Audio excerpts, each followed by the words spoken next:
Hi, ഞാൻ നിങ്ങളെ സ്വന്തം പ്രജീഷ്. ഇപ്പൊ കണ്ട വീഡിയോ അല്ലേ, അതെന്താണെന്ന് ഞാൻ പറഞ്ഞുതരാം. കാലിക്കട്ട് സർവകലാശാല MS ക്ലിനിക്കൽ സൈക്കോളജിയിൽ 6th റാങ്ക് കരസ്ഥമാക്കിയ ഐശ്വര്യ ചേച്ചിക്ക് വേദവ്യാസ സാംസ്കാരിക സമിതിയുടെ പൊന്നാട അണിയിക്കലും ഉപഹാരവും നൽകുന്നതാണ് നമ്മളിപ്പോ കണ്ടത്.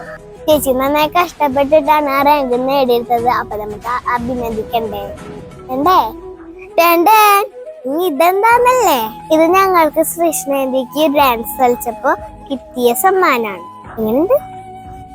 എനിക്ക് സമ്മാനം കിട്ടിയപ്പോ ഒത്തിരി ഇഷ്ടായി. നിങ്ങൾക്ക് ഇഷ്ടായില്ലേ? എന്തായാലും ഈ സമ്മാനം തന്ന ചേട്ടന്മാർക്കും വേദവ്യാസ കമ്മിറ്റിക്കും നന്ദി.